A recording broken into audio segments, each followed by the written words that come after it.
जय हिंद दोस्तों, आपका अपना YouTube चैनल MMT क्लासेस में स्वागत है। आज हम लोग प्लेटफॉर्म का वॉल्यूम नंबर 1 का क्वेश्चन बैंक का सेट नंबर 16 लगाएंगे। उसमें टोटल 25 क्वेश्चन रहेगा। देखते हैं क्या क्या क्वेश्चन है। बहुत लाजवाब टाइप का क्वेश्चन इसमें दिया हुआ है। क्वेश्चन नंबर देखिए 51 में क्या कह रहा है। 51 देखिए कह रहा है कि एक बेलन का वक्र पृष्ठ क्षेत्रफल हमको 110 सेंटीमीटर दे दिया है। अब कोई बेलन है, ये हमारा बेलन हो गया। अब इसका कह रहा है ना वक्र पृष्ठ क्षेत्रफल एरिया ऑफ सरफेस सिलेंडर कितना दे दिया हमको, दे दिया 110। अब देखिए बेलन का वक्र पृष्ठ क्षेत्रफल कितना होता है, 2 पाई आर एच होता है।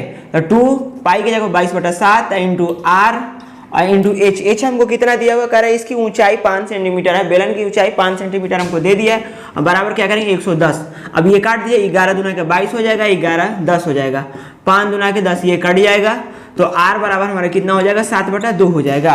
अब हमसे क्या पूछ रहा है, कह रहा है इसका आधार का व्यास क्या होगा, यानी डी बराबर पूछ रहे थे। डी बराबर क्या होता है, आर इंटू 2 होता है। तो आर की जगह 7 इंटू 2 कर दिए, कट जाएगा। तो हमारा कितना हो जाएगा 7 सेंटीमीटर, यही हमारा व्यास हो जाएगा। अब देखो क्वेश्चन नंबर 52 में हमको क्या किया, चार्ट दे दिया हुआ है। अब इसमें हमसे क्या करना है कि करें S5 तथा S2 विषय के प्रति छात्र का औसत में अंतर ज्ञात करें। यानी S5 का औसत और S2 का औसत में अंतर ज्ञात करें। अब देखिए S5 में औसत हमको निकालना है, यानी टोटल को जोड़ के योग अपन संख्या कर देंगे। तो देखिए 6 2 8 8 8 8 5 13 13 के 3 कैरी 1 और 7 हो जाएगा 7 6 13 13 7 20 20 8 28, ये हो गया 28। अपॉन में कितना हो जाएगा 1 2 3 4 संख्या था 4 हो जाएगा। अब यहाँ पे माइनस कर देंगे, ये औसत निकल गया। S2 का औसत देखें तो इसका हो जाएगा 7 2 9 9 2 11 11 2 13 13 के 3 कैरी 1 और 4 3 7 3 1 4 4 7 4 11 11 5 16 16 6 22। तो यहाँ पे क्या हो जाएगा 22 अपॉन कितना हो जाएगा 4। अब दोनों में से घटा दीजिए तो ये 0 हो जाएगा, ये 6 हो जाएगा और ये 0 आ गया, नीचे 4 हो गया। काट दीजिए तो 15 के 60। हम कहेंगे दोनों का अंतर कितना आ जाएगा 15, यही हमारे आंसर हो जाएगा। क्वेश्चन नंबर 53 में क्या कर रहा है, कह रहा है कि मोहित 3 रुपया प्रति अंडे की दर से खरीदता है। यानी सीपी कितना है, एक अंडे का दाम है 3 रुपया, और कह रहा है 5 रुपया प्रति अंडे की दर से बेचता है। यानी सेलिंग प्राइस कितना है 5 रुपया। तो अब उसमें क्या कर रहा है, हमसे कह रहा है कि 35 अंडे बेचने पर लाभ प्रतिशत ज्ञात करे। एक अंडे पे बेचने पर कितना लाभ प्रतिशत आएगा, वही हमारा 35 अंडे बेचने पर भी लाभ प्रतिशत आएगा, सेम आएगा। यूनिट का प्रतिशत में कोई खेल नहीं होता है, जो भी कांस्टेंट रहता है उसको निगलेक्ट कर दिया जाता है। अब देखिए इसमें कितने का प्रॉफिट हो रहा है, तो हम कहेंगे 2 का और 3 इंटू 100 कर देंगे। तो देखिए 200/3 बराबर कितना हो जाएगा 66.6%। इतना हमारा क्या हो जाएगा, यही हमारा लाभ प्रतिशत हो जाएगा, लाभ प्रतिशत। नेक्स्ट क्वेश्चन 54 क्या कह रहा है कि एक दिन में 2 घंटे कार्य करके पी किसी कार्य को 10 दिन में पूरा करता है। अब पी क्या कर रहा है ना, किसी कार्य को 10 दिन में पूरा कर रहा है। वो पर डे 2 घंटा काम कर रहा है। अगर एक दिन में 1 घंटा काम करेगा तो कितने दिन में पूरा करेगा, तो हम कहेंगे 2 घंटा काम कर रहा था 10 दिन में, और 1 घंटा करेंगे तो 10 में 2 से मल्टीप्लाई कर देंगे तो हमारा कितना हो जाएगा, ये टोटल काम को 20 दिन में पूरा कर देगा, अगर 1 घंटा वो पर डे काम करेगा तो। अब नेक्स्ट देखिए आगे क्या करें, करे तथा एक दिन में 5 घंटे कार्य करके क्यू समान कार्य को 6 दिन में पूरा करता है। अब ये एक दिन में 5 काम कर रहा है और 6 दिन में पूरा कर रहा है, तो टोटल काम कितना हो जाएगा 6 5 30। हम कहेंगे ये 30 दिन में पर डे, अगर 1 घंटा एक दिन में काम करेगा तो ये 30 दिन में पूरा काम कंप्लीट कर देगा। अब हम लोग क्या करते हैं, जैसे हमारा वर्क वाला क्वेश्चन आता है तो हम लोग एलसीएम फटाफट निकालते हैं। तो एलसीएम निकालिए तो इसका कितना हो जाएगा 60 हो जाएगा। अब इसको डिवाइड करते हैं 20 3 60 हो जाएगा, 30 दूना का 60।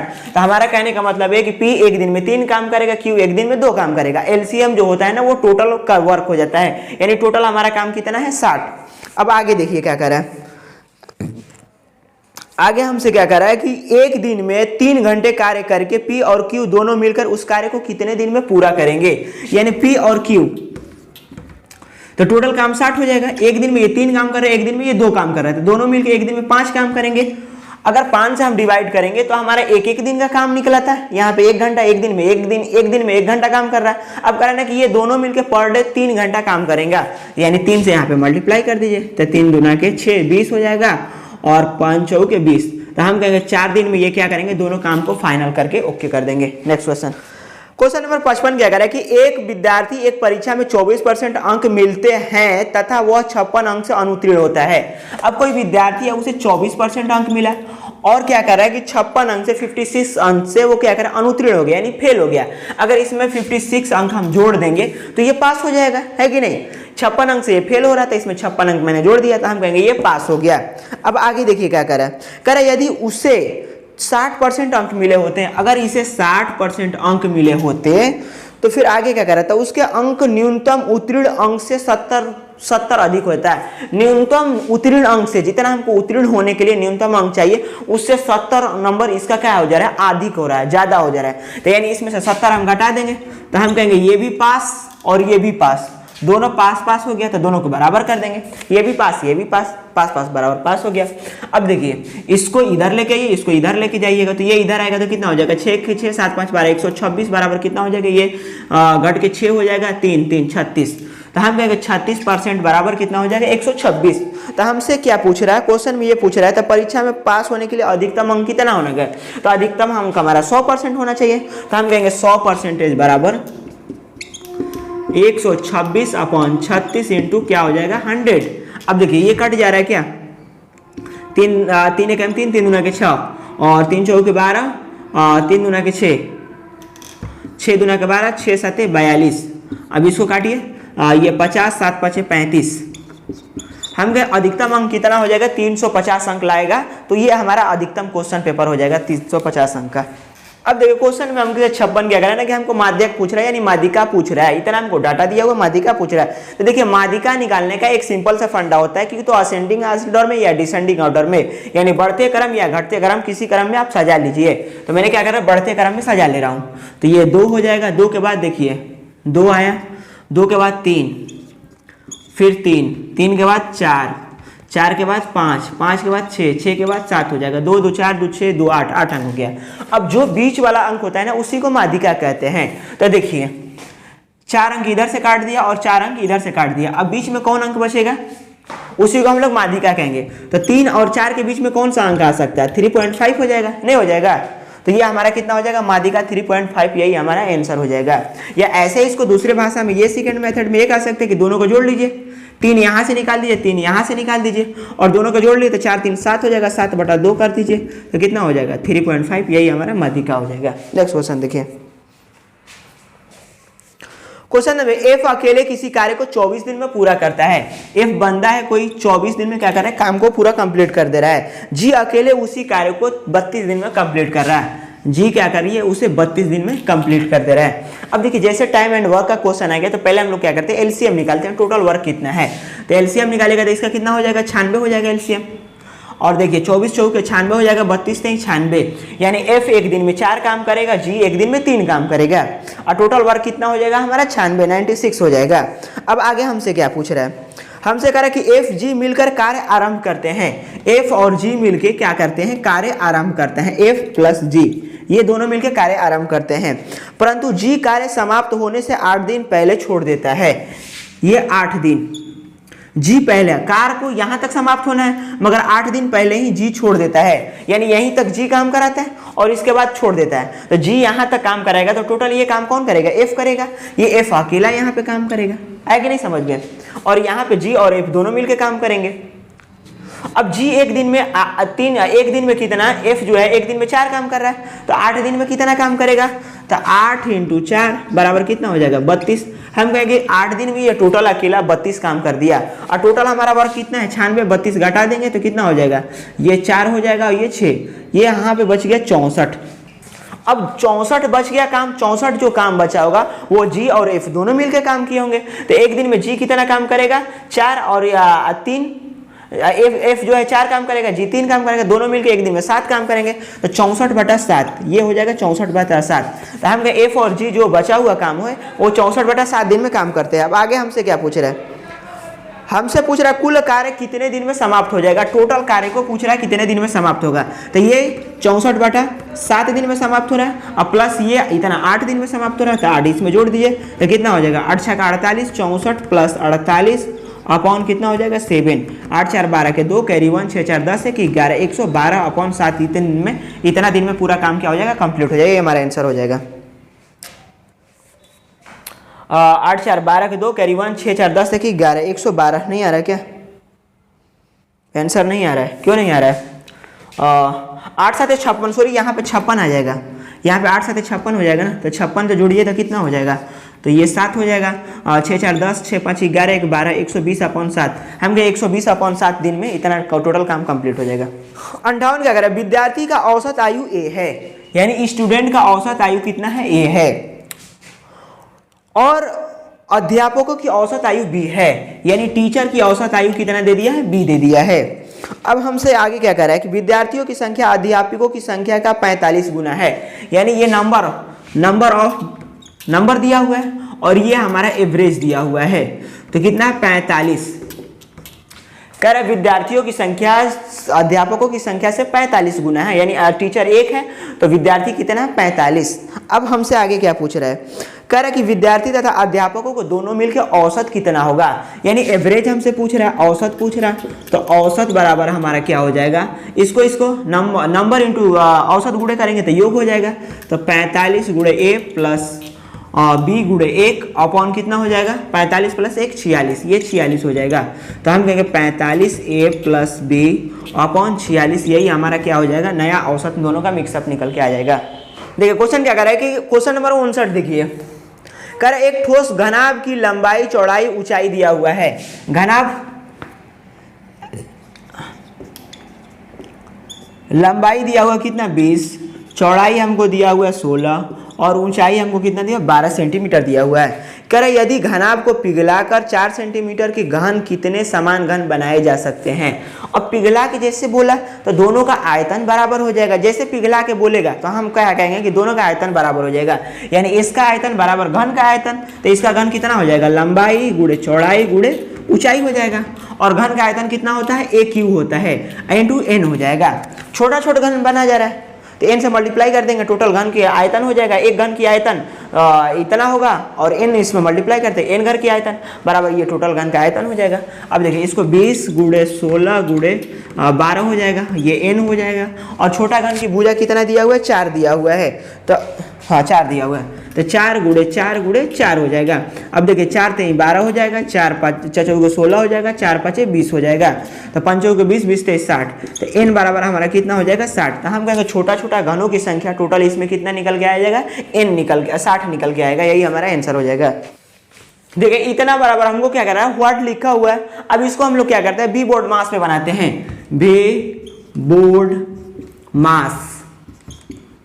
बी का मतलब वेनुकुलम, वेनुकुलम का मतलब रेखा कोष्टक, इसको ब्रैकेट बोलते हैं। ब्रैकेट 3 प्रकार का होता है, फर्स्ट छोटा ब्रैकेट होता है, और एक मझिला ब्रैकेट होता है, एक बड़ा ब्रैकेट होता है। ऑफ का मतलब का होता है, डी का मतलब भागा होता है, डिवाइडेड, एम का मतलब मल्टीप्लाई मतलब गुणा हो जाएगा, ए का मतलब घटाव यानी सॉरी ऐड हो जाएगा, ऐड का मतलब योग हो जाएगा हिंदी में, और इसका मतलब सब्ट्रैक्शन, सब्ट्रैक्शन का मतलब क्या हो जाएगा? घटाव।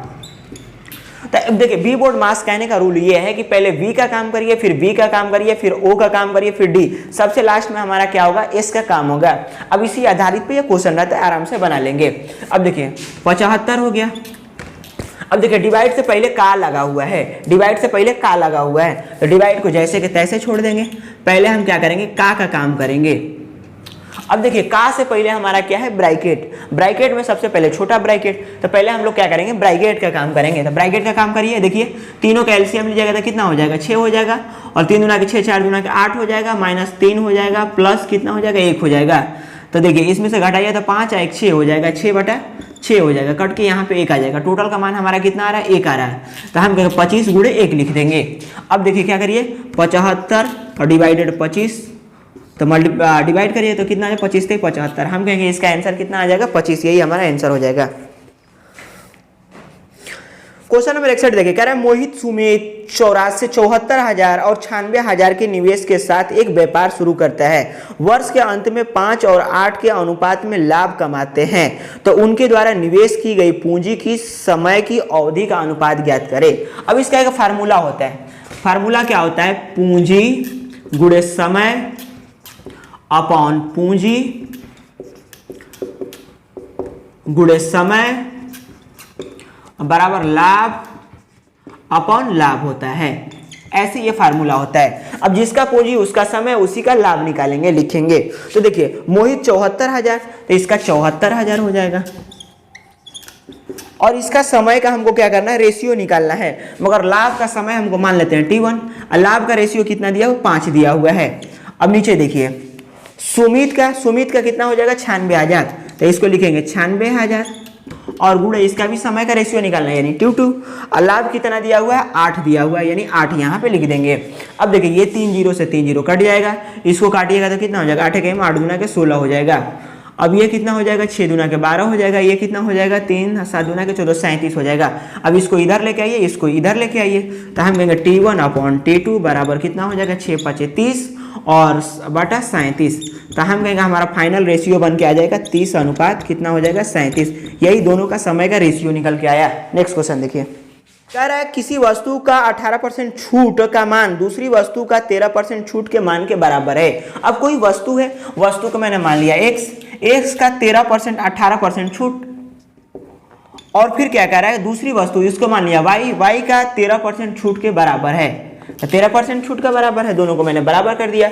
अब ये कितना हो जाएगा, इसका रेशियो ये हो जाएगा और इसका रेशियो ये हो जाएगा, तो x रेशियो y बराबर कितना हो जाएगा, 13 अनुपात 18, यही हमारा आंसर आ जाएगा। नेक्स्ट क्वेश्चन देखिए, कह रहा है 12 डिब्बों का औसत वजन 63 kg है। 12 डिब्बा का औसत वजन कितना दे दिया है हमको, एवरेज दे दिया हुआ है 63 दिया हुआ है। अब इसका योग निकालना है, 12 डिब्बों का योग निकालना है। योग कैसे निकालेंगे, तो हम क्या करेंगे 12 से इसमें 63 में मल्टीप्लाई कर देंगे। तो देखिए 12 3 36 के 6 3 और 12 6 का 72 3 75, हम क्योंकि 756 kg 12 डब्बा का योग निकल के आ गया। अब आगे देखिए क्या कर रहा है, आगे कह रहा है कि 4 औसत कह रहा 70 kg वजन वाले 4 डिब्बों को हटा दिया जाए। अब 70 kg वाले 4 डिब्बों का एवरेज दे दिया 70 kg, तो इसका 4 डिब्बा का योग कितना हो जाएगा, योग हमको निकालना होगा, तो हम क्या करें 4 7 28, तो कितना हो जाएगा 280 kg। कह रहा कि इतना kg वाला डब्बे को हटा दिया जाए तो शेष डिब्बों का औसत कितना हो जाएगा, शेष डिब्बों का औसत यानी 12 में से 4 घटाएंगे तो हमसे पूछ रहा 8 डिब्बों का औसत हो जाएगा। तब देखिए ये हमारा टोटल 12 डिब्बा और ये 4 डिब्बे, दोनों में से घटाइएगा तो हमारा 8 डिब्बे का योग निकल के आ जाएगा। तो ये हमारा घटाइए तो ये 6 हो जाएगा, ये 5 3 7 हो जाएगा, 2 1 3 तो 3 4 76 हो जाएगा। अपन क्या करेंगे 8 से मल्टीप्लाई करेंगे, 8 से डिवाइड करें तो 8 5 40 हो जाएगा और 40 हो जाएगा, 8 28 64, 8 28 64, 8 9 72 हो जाएगा, 72 4 8 5 40, हम कहें 59.5 kg, यही हमारा नया औसत निकल के आ जाएगा। नेक्स्ट क्वेश्चन नंबर 64 देखिए, 64 में कह रहा है कि एक बाइक क्वेश्चन नंबर 64 कह रहा है एक बाइक 56 किलोमीटर प्रति घंटा की गति से एक निश्चित दूरी को 16 घंटा में तय करता है। अब देखिए 56 किलोमीटर प्रति घंटा के दर से 16 घंटा में तय करता है, यानी 4 गुणे समय बराबर दूरी हो गया। अब फिर आगे हमसे कह रहे हैं वह 64 किलोमीटर प्रति घंटा की गति से समान दूरी को यानी यही दूरी को तय करे तो कितना समय लगेगा, यानी 64 × कितना हो जाएगा, t समय लिख देते हैं, कितना समय लगेगा यही हम पूछ लेंगे। दूरी बराबर दूरी मैंने कर दिया तो 16 चौके 64 हो जाएगा और 4 1 4 चौके 16, t बराबर हमारा कितना हो जाएगा 14 घंटा, यही हमारा आंसर हो जाएगा। सेशन अच्छा लगे तो आप लोग लाइक और शेयर सब्सक्राइब दोनों करते, तीनों करते चलिए। समझ में आया, आप लोग के लिए इतना मेहनत करके हम वीडियो बनाते हैं। अब की बार SSC GD पार कर, राजू अपनी सामान्य गति से 3/4 की यात्रा करता है। अब राजू जो है ना, राजू कोई व्यक्ति है और गति वेग का दिया हुआ सामान्य गति से 3/4 की गति से चलता है। 3/4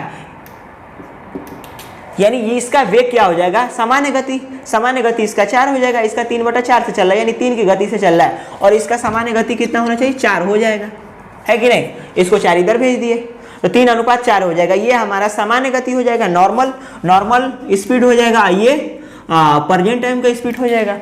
अब आगे देखिए वेलोसिटी का रेशियो हमको मिल गया, तो समय का रेशियो हमको निकालने के लिए हम लोग क्या करते हैं, डायरेक्ट उलट के लिख देते हैं, 4:3 लिख देंगे। क्यों, समय बराबर होता है दूरी अपॉन चाल।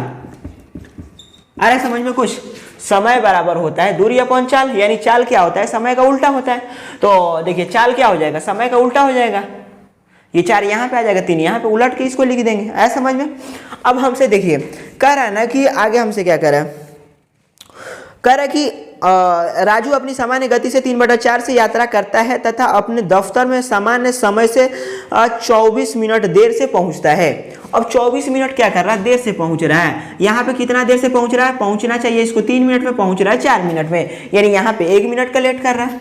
और दफ्तर क्वेश्चन में कितना 24 मिनट का लेट कर रहा है, यानी 1 रेशियो बराबर 24। तो अब हमसे क्या पूछ रहा है, हमसे पूछ रहा है कि यदि राजू अपनी सामान्य गति यानी ये वाला नेचुरल स्पीड से चले तो उसे कितना समय लगेगा।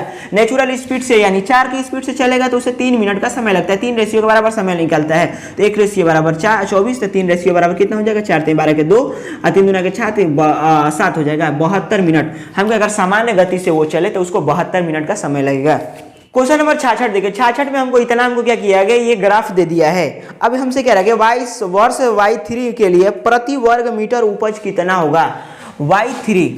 वर्ष y3 के लिए प्रति वर्ग मीटर उपज कितना होगा। तो देखिए ये 680 केजी चावल उत्पादन हुआ कितने में, 115 केजी में, 115 वर्ग मीटर स्क्वायर में। तो हम क्या करेंगे 680 अपॉन कितना कर देंगे 115।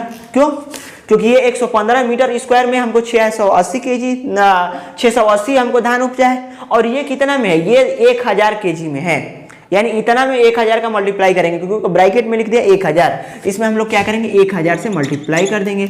अब देखिए ये 50 जो है ना 100 सेंटीमीटर 100 मीटर स्क्वायर में है, अपॉन क्या करेंगे, अपॉन कर देंगे 100 मीटर। अब देखिए ये डबल 000 से 000 कैंसिल हो गया।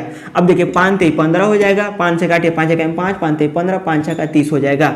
अब इसको काटिए तो 3 चौके 12 हो जाएगा, और ये कितना हो जाएगा 3 चौके 12 और 3 चौके 12 हो जाएगा, 3 5 15 हो जाएगा, और तितली के 9 45.533 यही हमारा आंसर आ जाएगा, ऑप्शन डी। 67 देखिए, कह राम सीता सलमा एक व्यापार शुरू करने के लिए क्रमशः 16,000 22,000 18,000 निवेश करते हैं। यदि वर्ष के अंत में 26,600 रुपया लाभ होता है। अब देखिए वर्ष के अंत में ये राम हो गया, ये हमारा सीता हो गया, ये हमारा सलमा हो गया। अब देखिए राम कितना 16,000 का निवेश कर रहा है, और ये 22,000 का, और ये कितना 18,000 का निवेश कर रहा है, और कह रहा है वर्ष के अंत में, यानी सब लोग ने क्या किया एक एक वर्ष के लिए लगाया है, यानी 1 से यहाँ पे मल्टीप्लाई करिए, यहाँ से 1 से मल्टीप्लाई करिए, यहाँ से 1 से मल्टीप्लाई कर दिए। अब देखिए पूंजी गुणे समय, पूंजी गुणे समय, पूंजी गुणे समय, ये हमारा रेशियो निकलता है, लाभ का रेशियो निकलता है। तो इसका रेशियो निकाल दीजिए। अब ये 8 हो जाएगा, 8 दूना का 16 हो जाएगा, ये 11 दूना का 22 हो जाएगा, 9 दूना का 18 हो जाएगा, जोड़ दिया 20 20 8 28। तो हमारा टोटल ये कितना हो जाएगा, ये हमारा लाभ का रेशियो निकल गया। अब क्वेश्चन में कराना है कि अंत में वर्ष के अंत में 26,600 लाभ होता है, 26,600 रुपया क्या हो रहा है, लाभ हो रहा है। अब देखिए रेशियो में लाभ कितने का हो रहा है, तो 11 9 20 20 8 28, रेशियो में 28 का लाभ हो रहा है। तो हमसे आगे क्या पूछ रहा है, हमसे पूछ रहा है कि राम का हिस्सा क्या होगा। राम का हिस्सा यानी ये वाला हमसे पूछ रहा है, 8 रेशियो बराबर पूछ रहा है। तो 26 00 इंटू 28 इंटू कितना हो जाएगा 8। अब 4 दूना के 8 हो जाएगा, 4 7 28 हो जाएगा, 7 लिखे 21 हो जाएगा, और 7 8 56 हो जाएगा, ये 00 हो जाएगा। अब 0 का 0 हो जाएगा, 8 दूना का 16 का 6, 3 दूना के 6 7, हम कहेंगे 7600 कितना 7600 हमारा क्या हो जाएगा, राम का हिस्सा हो जाएगा, ये हमारा आंसर हो जाएगा। अब देखिए इतना बराबर व्हाट हमसे पूछ रहा है, ये भी हमारा सरलीकरण सिंप्लीफिकेशन का क्वेश्चन है, तो इसको भी हम लोग क्या करेंगे बी बोर्ड मास पे बनाएंगे, बी बोर्ड मास पे हम लोग क्या करेंगे, इसी रूल पे हम लोग बना देंगे। अब देखिए 3 गुणे कितना हो जाएगा 1500। अब देखिए प्लस से पहले क्या होना चाहिए, डिवाइड का काम होना चाहिए, तो पहले हम डिवाइड का काम करेंगे, यानी यहाँ पे क्या करेंगे 40 और प्लस 5 हो जाएगा, और 5 डिवाइडेड यहाँ 2/7 लिखेंगे। क्यों लिखेंगे, इनटू देखिए डिवाइड से पहले हमारा क्या होना चाहिए, का काम होना चाहिए, डिवाइड से पहले का है तो का काम होगा, का मतलब मल्टीप्लाई होता है, इंटू 70 कर देंगे। अब देखिए 7 में 70 हो जाएगा, ये 20 हो जाएगा, तो ये 20 हो जाएगा, इतना का मान 20 हो जाएगा। तो हम क्या करेंगे, ये 0 से 0 कट जाएगा, 15 से 45 हो जाएगा, 450 अपॉन 4 और प्लस 5 बटा कितना हो जाएगा 5 बटा ये 20 हो जाएगा, 20 कर देंगे तो 5 के 20 हो जाएगा। अब ये कितना हो जाएगा टोटल जोड़ने के बाद, ये 1/4 हो गया, इतना का टोटल का मान हो गया 1/4। तब देखिए 4 4 ये एलसीएम लेंगे तो हमको हो जाएगा 451/4, यही हमारा आंसर निकल के आ जाएगा। क्वेश्चन नंबर 69 देखिए, कह रहा है कि 75 वस्तु को 3150 रुपया में खरीदा जाता है। अब कोई 75 वस्तु है उसको 3150 रुपया में खरीदा जाता है, ठीक। तो हमसे आगे आगे क्या करा कि तथा उनको 15 वस्तु के क्रय मूल्य के बराबर लाभ पर बेचा जाता है। 15 वस्तु का क्रय मूल्य यानी 90 वस्तु पर बेचा जाता है। 15 वस्तु के क्रय मूल्य के बराबर लाभ पर बेचा जाएगा, यानी 75 वस्तु खरीदे 15 वस्तु जोड़ देंगे, यानी 90 वस्तु में अगर 3150 रुपया में हम 90 वस्तु बेच देंगे तो हमारा कितना हो जाएगा, ये हमको प्रॉफिट हो जाएगा 15 वस्तु का। तो हम लोग क्या करेंगे, ये टोटल हमारा सेलिंग प्राइस निकल जाएगा 3150/75 इंटू कितना हो जाएगा 90, 15 × 75, 15 × 6 = 90, 5 × 30, 5 × 15 0 बराबर कितना 0 के 0 36, 18 के 8 कैरी 1 6 6 के 36, 1 37, 3780। ये हमारा टोटल 90 वस्तु का विक्रय मूल्य निकल गया, एसपी निकल गया। अब हमसे पूछ रहा है ना कि एक वस्तु का सेलिंग प्राइस ज्ञात करें, एक वस्तु का विक्रय मूल्य ज्ञात करें। तो इतना में अगर बेचेंगे तो हमारा कितना होगा, 15 वस्तु का लाभ हो जाएगा। इसको अगर हम 75 से डिवाइड करें, 3780 को 75 से अगर हम डिवाइड कर दें तो हमारा पता चल जाएगा कि एक वस्तु को कितना लाभ, कितना में बेचा जाए। तो देखिए डिवाइड करिए तो कितना हो जाएगा, 5 × 5 = 50, 25, 5 × 6 = 30, 5 × 7 = 35 और 2 कितना 28, 50 25 हो जाएगा और 5 के 20 हो जाएगा, ठीक। अब इसको क्या करिए ना, इसको काट दीजिए, 15 × 5 = 75 हो जाएगा। अब ये तो जाएगा नहीं, ये 40 हो जाएगा, 15 दूना के 30 हो जाएगा। तो 50.2 इसका आंसर दे रहा है 50। 70 देखिए, करें एक घन की लंबाई चौड़ाई तथा ऊंचाई का अनुपात दिया हुआ है। लंबाई चौड़ाई और ऊंचाई का अनुपात कितना दिया हुआ है, 4 और 3 2। अब क्या करें, x लगा दीजिए, इसमें भी क्या करिए x लगा दीजिए। अब हमसे क्या करा है कि तथा यदि घनाभ का आयतन हमको दिया हुआ है 1536 सेंटीमीटर क्यूब, तो घनाभ का कुल पृष्ठीय क्षेत्रफल ज्ञात करें। अब आयतन हमको दिया हुआ है, आयतन कितना दिया हुआ है, हमको दिया हुआ है 1536 दिया हुआ है। अब घनाभ का आयतन कितना होता है, लंबाई गुणे चौड़ाई गुणे ऊंचाई होता है। तो लंबाई इतना दिया, चौड़ाई इतना, ऊंचाई इतना दे दिया है। तो हम कहेंगे 4x और 4x into 3x into 2x बराबर कितना हो जाएगा 1536। अब देखिए 4 से काटिए, 4 3 12 हो जाएगा और 12 3 15, 4 8 32 हो जाएगा, 4 4 16 हो जाएगा, 3 से काटिए, 3 1 3, 3 दूना 6, 3 8 24 हो जाएगा, 2 से काटिए तो कितना हो जाएगा, और 6 दूना 12, 4 दूना 8। अब देखिए x क्यू बराबर हमारा हो गया 64, तो x बराबर हमारा कितना हो जाएगा 4 हो जाएगा। 64 का क्यू निकालिए, क्यू रूट निकालिएगा तो 4 आ जाएगा। अब देखिए लंबाई हमारा एक्चुअली कितना हो जाएगा, x में 4 से मल्टीप्लाई कर देते कितना हो जाएगा, 4 4 16 हो जाएगा। चौड़ाई कितना हो जाएगा, 4 3 12 और ऊंचाई कितना हो जाएगा, 4 दूना 8। अब देखिए लंबाई चौड़ाई ऊंचाई तीनों हमको मिल गया। पृष्ठीय क्षेत्रफल हमसे पूछ रहा है टोटल सरफेस एरिया, तो टोटल सरफेस एरिया कितना हो जाएगा, टोटल सरफेस एरिया हमारा हो जाएगा 2LB + BH + HL। यही हमारा कुल क्या हो जाएगा, सरफेस एरिया हो जाएगा, सरफेस एरिया हो जाएगा। तब क्या करें, लंबाई चौड़ाई ऊंचाई की जगह पर हर जगह पुट करके आपका जो आंसर आएगा वही हमारा आंसर हो जाएगा। नेक्स्ट क्वेश्चन देखिए, क्वेश्चन नंबर 71 कह रहा है कि एक राशि 8 वर्षों में साधारण ब्याज से स्वयं का 5 गुना हो जाता है। अब 5 गुना कहने का मतलब ये हो गया कि 5 गुना का मतलब ये मिश्रधन हमको दर्शा रहा है, यानी पहले P होगा और ये स्वयं का 5 गुना हो गया, यानी हमारा प्रिंसिपल हो गया, ये हमारा मिश्रधन हो जाएगा। अब दोनों को घटाइएगा तो प्रिंसिपल माइनस मिश्रधन घटाइएगा तो हमारा क्या निकलता है, ब्याज निकलता है। SI कितना हो जाएगा, 4P हो जाएगा। अब हमको फार्मूला पता है, SI बराबर P × R × T/100। अब SI बराबर कितना रखेंगे, 4P और P के P रखेंगे। प्रिंसिपल था P दिया हुआ है, R हमको दिया है, इसमें R नहीं दिया हुआ, R हमसे पूछ रहा है, और समय दिया हुआ T वर्ष, 8 वर्ष दिया हुआ है। R × T वर्ष, समय हमको 8 वर्ष दिया हुआ है, अपॉन 100 कर देंगे। अब देखिए ये P से P कट जाएगा, ये 4 दूना 8 हो जाएगा, 2 से काटिए ये 50 हो जाएगा। तो R बराबर हमारा कितना हो जाएगा, 50%, यही हमारा आंसर हो जाएगा।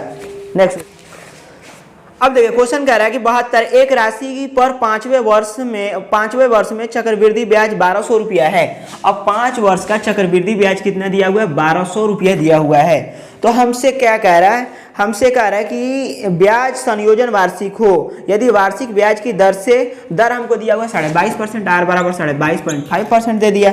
तो हमसे कह रहा है कि 6ठे वर्ष का ब्याज ज्ञात करें। अब देखिए 1 2 3 4, 1 2 3 4 5 6। अब देखिए 5 वर्ष का हमको दे दिया है कितना ब्याज, 1200 रुपया दे दिया हुआ है।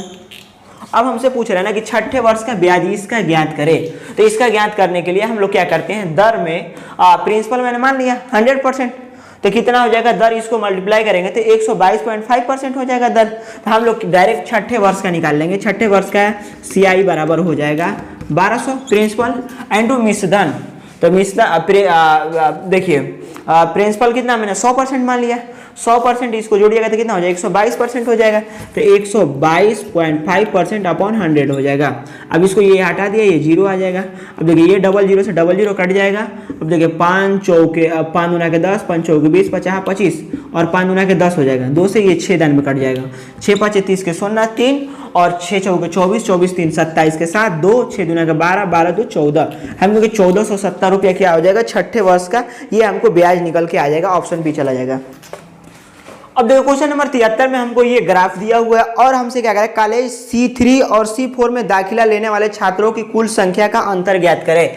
यानी कह रहा है C3 माइनस C4 हमको निकालने के लिए कह रहा है। ये हमारा कॉलेज का नाम है C1 C2 C3 C4 C5 और ये हमारा पाठ्यक्रम यानी कक्षा का नाम दिया हुआ है, इतना इतना दिया हुआ है। अब कह रहे हैं C3 में कितना हो जाएगा टोटल, तो 8 5 13, 13 4 17, 17 2 19, 19 के 9 कैरी 1 और 3 3 8 3 11, 11 5 16, 16 7 कितना हो जाएगा, 16 7 23 है। 16 7 23 के 3 2 और 2 1 3 हो जाएगा। ये हो गया 339। अब देखिए C4 में कितने हैं, तो C4 में 0 5 5 2 7 7 6 13, 13 के 3 कैरी 1 और 3 3 7 3 10, 10 5 15, 15 7 कितना हो जाएगा 22, 22 के 2 कैरी 1 और 2 कैरी 1 हो जाएगा और 1 1 2 हो जाएगा। ऐसा समझ में। अब इसको घटा दीजिए, तो यहाँ पे भी 2 होना चाहिए, यहाँ पे भी 2 हो जाएगा। अब घटाइए तो ये 6 हो जाएगा, ये 1 हो जाएगा। तो हमारा कितना हो जाएगा, अंतर हमारा 16 हो जाएगा। यही हमारा आंसर हो जाएगा। क्वेश्चन नंबर 74 देखिए, करें एक थैले में सफेद और पीला यानी व्हाइट और येलो गेंद का क्रम 7:11 में दिया हुआ है। 7:11 में दिया हुआ है। यदि कुल गेंदों की संख्या 108 है, टोटल गेंदों की संख्या कितना है 108। अच्छा देखिए रेशियो में टोटल गेंद कितना है, तो 11 पीला है और 7 कितना है व्हाइट कलर है। तो टोटल जोड़िए तो कितना हो जाएगा 18। तो हम कहेंगे 18 रेशियो बराबर कितना हो जाएगा 108। 18 6 का 108 यानी 1 रेशियो बराबर हमारा 6 हो जाएगा। अब हमसे क्या पूछ रहा है, हमसे पूछ रहा है पीले गेंदों की कितनी संख्या है, यानी येलो बराबर पूछ रहा है। तो 11 बराबर कितना हो जाएगा 11 6 का 66, यही हमारा आंसर हो जाएगा 66, ऑप्शन डी। अब देखो क्वेश्चन नंबर 75 में क्या कह रहा है, 5 10 और 20 का हमसे पूछ रहा है क्या महत्तम समापवर्तक, यानी हमसे पूछ रहा है HCF।